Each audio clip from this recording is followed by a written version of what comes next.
एमिति फुला फुला क्रिस्पी मटर कचोड़ी खायापाई आपण को आउ बाहर को जीवा पाई पड़िबो नाही।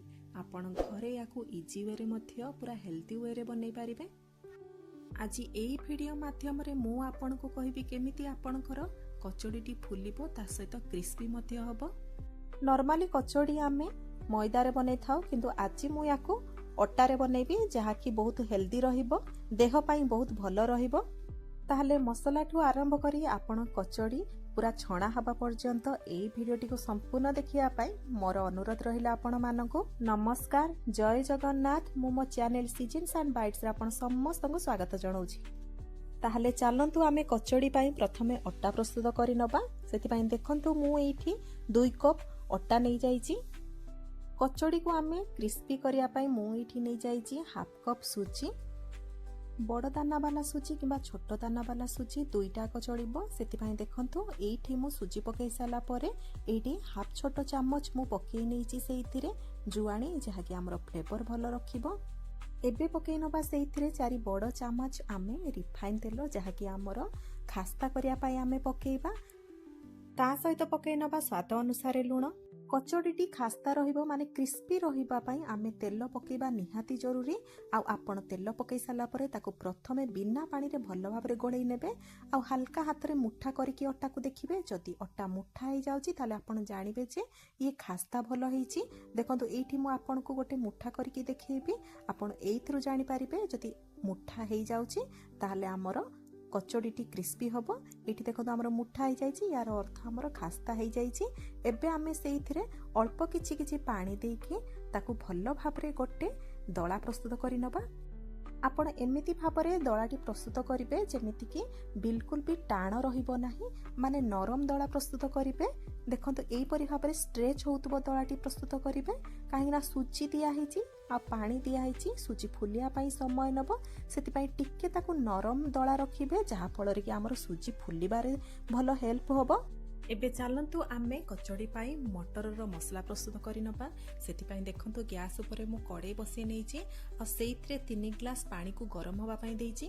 पानी रे पके नबा आमे सेइथिरे हाफ टी स्पून लूण बा हाफ छोट चम्मच लूण ता सहित गोटे छोट चम्मच एठी चीनी पकेइबा जहा फଳରେ कि हमर ग्रीन मटर पकेले तार कलर टी सेही परि भाबरे ग्रीन रहिबो। चीनी को आपण निहाती सेइथिरे ऐड करिवे भलो कलर पाई। देखंतु एबे आमे मटर को पूरा फुटिबा पर्यंत माने मटर टी हमर जेमिति कि टिके सॉफ्ट पड़ जाओ से पर्यंत आमे ताको पानी रे फुटै नबा भलो भाबरे। एबे एठी मु चेक करि नैथिली मटर मध्ये हमर भलो भाबरे एठी फुटी सारलाणी, भलो भाबरे सॉफ्ट पड़ी सारलाणी। एबे आमे ताको छाणी की ठंडा हबा पाई रखि नबा। एबे चलंतु मसला रे पड़िबा पाई गोटे मु मसला कहबी जोडा कि बहुत इंपोर्टेंट कचोड़ी रे ताकू प्रस्तुत करि नबा। सेति पाई देखंतु बड़ 2 चम्मच एठी मु गोटा धनिया नै जाईची, हाफ छोट चम्मच गोलमरिच मु नै जाईची। एबे पकई नबा गोटे छोट चम्मच एठी पान मोहरी पकेबा बहुत इंपोर्टेंट। ता सहित पकई नबा एठी गोटे बड़ चम्मच कस्तूरी मेथी। आ शेष रे आमे एथिरे पकई नबा 2 पिंच हेंगू भी पकेबा बहुत इंपोर्टेंट। एबे एई सब जिंस को आमे दरदर खंडिया करिकि बाटी नबा। आपण पल्स मोड रे ताकू दर खंडिया करिकि बाटी नेबे। देखंतु एई परि भाबरे आपण मसलाटी को तयारी करिवे। आपण जो प्रकार भी कचोड़ी करंतु एई मसलाटी आपण बाटिकी सेइथिरे पकेबे। देखिबे कचोड़ी रो पूरा मेन फ्लेवर एई मसला रो ही आसे। ताले चलंतु मसला प्रस्तुत करिया पई मु एठी पुणी थरे गैस ऑन करि नैछि आ कड़े बसै नैछि। कड़े को भलो भाबरे एठी गरम होबा पाई दबा। ता सहित एथिरे पके नबा आमे 3 बड़ चम्मच रिफाइन तेल। तेल आमर भलो भाबरे एठी गरम हे सारला परे आमे गैस फ्लेम को पूरा लो करि दबा। आ जो मसलाटी आमे प्रस्तुत करि रखिथिले ताकू एथिरे पके नबा।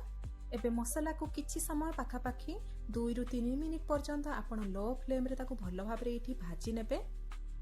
एबे पकई नबा आमे सेइथिरे बेसन आमे एइथिरे भाजी की पकेइबा, माने एई मोमेंट रे ही आमे बेसन ऐड कर देबा। सेति पई देखंतु मु 2 छोट चम्मच एठी बेसन ऐड करिछि। बेसन हमर मसला को गोटे बाइंडिंग टेक्सचर दबो। ता सहित जदि मसला रे किछि पानी अंश थिबो ताहले बेसन हमर टाणी नबो। बेसन भाजिला समय मध्य आपण लो फ्लेम रखिबे। देखंतु एठी मु बेसन को पूरा रोस्ट करि नउची। आ देखंतु किछि समय भाजी साला परे बेसन हमर एमिति हेइ गलानी। एबे देखंतु हमर मटर मध्य ठंडा पड़ी गलानी। एबे ताकू बाटी नबा। एबे मटर को मध्य आमे ग्राइंडिंग जार रे ट्रांसफर करि नबा। ता सहित मु एठी अल्प किछि अदा को मध्य सेइथिरे बाटी नेछि। आपण चाहिले एथिरे कंचा लंका पके मध्य बाटी पारिबे। एपटे आमर बेसन मध्य भल भाव रोस्ट हो गलानी। एबे ग्राइंडिंग करिथिबा मसला को मध्य आमे सेइथिरे पके नबा। आ एई मसला सुखा हबा पर्यंत आमे लो फ्लेम रे ताकू भल भाव रे एठी भाजी नबा। एबे पके नबा सेइथिरे अल्प किछि गुंड मसला रे मु एठी पके नेछि हाफ छोट चामच लंका गुंड केवल कलर पाई। ता सहित आमे एठी पके नबा हाफ छोट चामच जीरा गुंड आ हाफ छोट चामच धनिया गुंड आ पके नबा सबुठु इम्पोर्टेंट जिनस गोटे बड़ चामच आमचूर पाउडर। आपण आमचूर पाउडर बदल रे चाट मसला मध्य पके पारिबे। ए सब जिनस को पके देकी आमे भल भाव रे प्रथमे मिक्स करि नबा। आ एबे आमे पके नबा सेइथिरे चीनी गोटे बड़ चामच चीनी एथिरे पके देकी आमे भल भाव रे याको मिक्स करि नबा। आमर कचोड़ी मसलाटा टिके मिठा हुए सेति पई मु सेइथिरे चीनी टिके ऐड कर देइछि। फ्लेम को लो रखिकी एई मसला को प्रस्तुत करिवे। ता सहित आपण जेतबेले प्रथमे एई मसला को भाजिबे आपण अनुभव करिवे जे ए मसला टिके कड़ाई रे लागुची, किंतु जेतबेले एई मसला रु तेल अलगा हेइ जिवो देखंतु एई परि भाबरे सुखा सुखा हेइ जिवो, बिल्कुल भी आउ कड़ाई रे लागिवो नाही।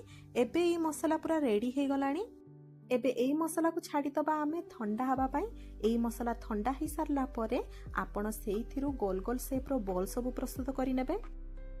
किछि समय परे देखंतु एई मसला पूरा ठंडा हे गलानी, हाथ को भी लागुनी।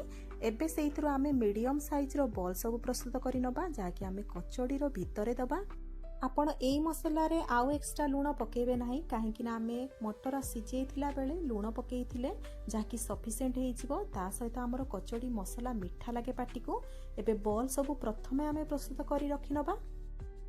मसला प्रस्तुत टू आरंभ करी एपरी बॉल प्रस्तुत करिया पर्यंत आमर अट्टा मध्य भल भाव रे एठी रेस्ट नै जाइथिबो। एबे चलंतु अट्टा चेक करि नबा। एठी मु देखंतु अट्टा देखौची, आपण एठी देखि पारिबे अट्टा मध्य ए पर्यंत आमर स्ट्रेचेबल अछि, माने टाणीले से पूरा टाणी हे जाउची। एई परि भाव रे आपणकर अट्टा नरम रहिबा दरकार। एबे सेइतरु सब छोट छोट गोळा सब तयारी करि नबा। जेमिति आमे मंडा पिठा काकरा पिठा गढ़ती सेई परि भाव रे आमे कचोड़ी को मध्य गढ़ी नबा। खाली एतिकी ध्यान रखिथिबे आपण गढ़ी सारला परे तार सबु पार्ट को पूरा समान करिकि रखिबे, जेमिति कि कोनोसी भी क्रैक रहिबनी, माने फाटिबनी। एई कचोड़ी को हमकु बेलिबा पई किछि दरकार नाही, ताकू हाथ रे आमे धीरे धीरे चापिकी ताकू कचोड़ी रो शेप दबा। प्रथमे आमे एठी मझी पार्टी को धीरे धीरे चापी नबा, जहा फल रे कि आमर मटर रो जो आमे मसलाटा थिला से सबु आड़ को स्प्रेड हेइ जिवो। एबे तार साइड गुडा को आमे धीरे धीरे ताकू चापी देकी बेसी आपण ताकू मोटा किबा बेसी पतला रखिबे नाही, एतिकी मोटा रखिबे जेमिति कि से फुली पारिबो। जेमिति आपण काकरा पिठा गढ़ती जेतिकी भी मोटा रखती सेई परि भाव रे एठी मु आपण को देखै दउची गोटे तार एजेस गुडा को देखुथिबे। आ एई परि भाव रे मु सबु कचोड़ी एबे प्रस्तुत करि नेछि। एबे चलंतु कचोड़ी को आमे छाणी नबा। कचोड़ी आपण सदा बेले मने रखिथांतु गरम तेल रे छाणीबे, किंतु पूरा धुआंधार तेल रे छाणीबे नाही। आ फ्लेम को सदा बेले स्टार्टिंग रु एंडिंग पर्यंत लो रखिबे। एठी आपण निजे देखि पारुथिबे हम तेल गरम हेइची, किंतु धुआं बाहरला परिया गरम हेइनी। आ एई समय रे आपण पिठा कड़िका बिल्कुल भी मारिबे नाही। किछि समय परे आपण देखिबे कचोड़ी आपे आपे ऊपर को आसीबो। थरे आपण देखिदेले कचोड़ी आमर तेल ऊपर भासिला, तापरे आपण सेइथिरे पिठा कड़िका मारि पारिबे। आ मने रखिथिबे कचोड़ी को पूरा आमे लाल लाल होबा पर्यंत छाणी नबा। ता सहित फ्लेम को पूरा लो रखिबे। एठी देखंतु आमर कचोड़ी लाल पड़ी गलानी। एबे मु ताकू भल्लो भाबरे तेल को सब निगाड़ी की छाणी नउची। छाणीबा प्रोसेस रे बिल्कुल भी आपण तरबर हेबे नाही। एई परि भाबरे आपण गोटे परे गोटे कचोड़ी को छाणी नेबे। मु जो फास्ट बैच टी कचोड़ी पकेइथिली तेल रे से पूरा रेडी हे गलानी। आ एई गरम गरम कचोड़ी सहित मु एठी ग्रीन चटनी को सर्व करी। ता सहित मु एठी आपण मानको देखैबी गोटे भांगी की देखिबे पूरा कचोड़ी हमर पूरा फुला फुला हेकी रहिची। पूरा ता भितरे हमर मटर रो मसला पूरा भरी रहिची। ताले भिडियोटी को तो देखिले, भिडियोटी पसंद आसिले लाइक टे निहाती करिवे। जदि ए भिडियोटी भल लागिथिबो ताले सांग साथी बंधु बांधव मानक सहित शेयर करिवे। मो चैनल को जदि सब्सक्राइब करनांती, मो चैनल ले जदि नुआ आछंती ताले मो चैनल को प्लीज सब्सक्राइब करनेबे। जदि फेसबुक पेज रे भिडियोटी को देखुचंती ताले पेज टी को फॉलो करि नेबे। ପୁଣି ଦେଖା ହବ ଗୋଟେ ନୂଆ ରେସିପି ଭିଡ଼ିଓରେ। ନମସ୍କାର, ଜୟ ଜଗନ୍ନାଥ।